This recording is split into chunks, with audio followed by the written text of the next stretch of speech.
राजस्थान की Bhim army party के प्रदेश महासचिव राजस्थान के सद्दाम हुसैन और प्रदेश अध्यक्ष साहब सिंह अहरिया अपनी टीम के साथ घाटमिका गांव में नासिर और जुनैद के घर पहुंचे। वहां पर जाकर परिवार का दुख दर्द जाना और हर संभव मदद का आश्वासन दिया। जिस प्रकार से ये जघन्य अपराध बजरंग दल के गुंडों द्वारा किया गया है, ऐसा भविष्य में किसी के साथ ना हो। इन गुंडों के द्वारा कोई बेगुनाह बेकसूर ना मारा जाए। यह बात राजस्थान के प्रदेश महासचिव सद्दाम हुसैन ने कही।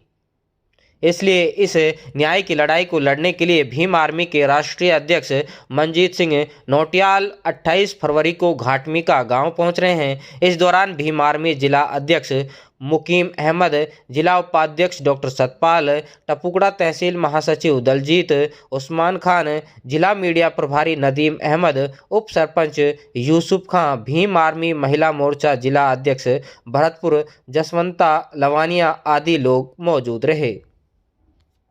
अपराध बजरंग दल के गुंडों द्वारा किया गया है, ये मुझे लगता है कि लोकतंत्र की हत्या है।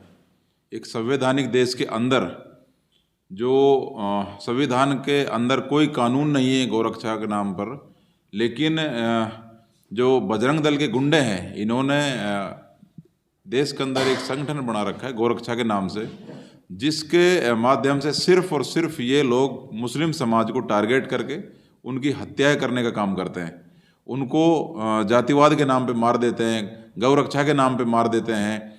जबकि अगर हम सही मायने में देखें तो अगर आप गौशालाओं में जाके देखोगे तो गायों की हालत बहुत बद से बदतर है। लेकिन इनको क्या चाहिए? इनको मुद्दा चाहिए। मुद्दा कैसे बनेगा? जब किसी मुस्लिम की हत्या करेंगे तब। तो आज हम घाटमिका गांव में गए थे, हम अपनी टीम के साथ पहुंचे थे, भीम आर्मी की टीम के साथ में, और वहाँ पे हमने देखा लोगों का दर्द जाना, परिवार का दर्द जाना देखा हमने कि क्या हालत है उस परिवार की। बहुत आर्थिक स्थिति बहुत डाउन है। तो इस तरीके से अगर चलता रहा तो मुझे लग रहा है कि इंसानियत का जो है गला घोटा जा रहा है। और इस तरह के गुंडों को इजाज़त आखिर कौन देता है? सवाल ये बनता है। तो हम तो कहेंगे कि सरकार की सह के बगैर ऐसा काम नहीं चल सकता, सरकार की सह में ही ये काम चल रहा है। और दूसरी बात यह है कि आने वाली जो 28 तारीख जो आ रही है, इसको हमारे राष्ट्रीय अध्यक्ष मंजीत सिंह नौटियाल जी अपने थल बल के साथ पहुंच रहे हैं और इन गुंडों को सबक सिखाने का काम करेंगे। जुनैद और नासिर भाई को न्याय दिलाने का काम करेंगे। ये लड़ाई ना सिर्फ जुनैद और नासिर की है, बल्कि हर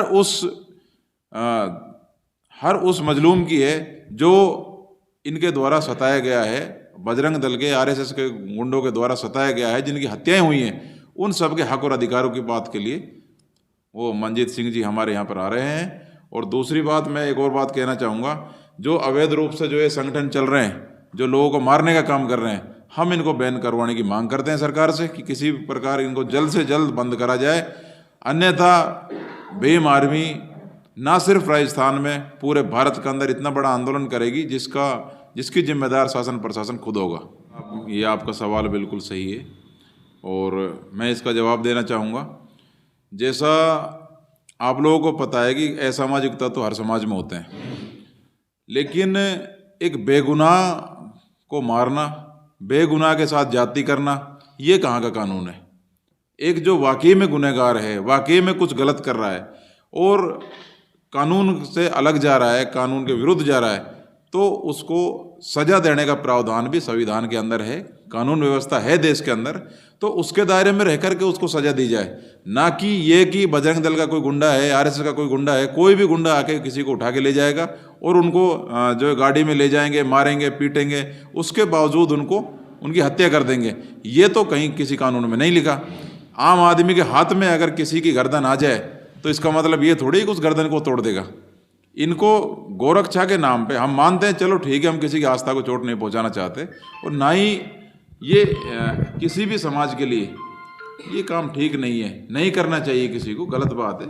गौ माता है, हमारे भारत है, इसको हिंदुस्तान भी कहते हैं। अगर हिंदुओं की आस्था को ठेस पहुंचती है तो मुझे लगता है किसी भी मुसलमान भाई को ये हमारी जो गौ माता है इसके लिए कोई भी गलत काम नहीं करना चाहिए और कोई भी गलत कदम इसके लिए नहीं उठाना चाहिए। हाँ, मैं एक बात कहना चाहता हूँ, अगर ऐसा होता है, अगर ये लोग करते हैं तो फिर हमारी नज़र में भी गुनहगार हैं। हमारे जो मौलाना साद साहब हैं, उन्होंने भी जब इसको मना कर रखा है तो इनको नहीं करना चाहिए। उन्होंने भी कहा है जिस चीज़ को हमारी शरीयत नहीं मानती, कानून नहीं मानता, हमारे देश का कानून नहीं मानता है, तो उसको नहीं करना चाहिए। थैंक यू बात। जी, बहुत बहुत शुक्रिया।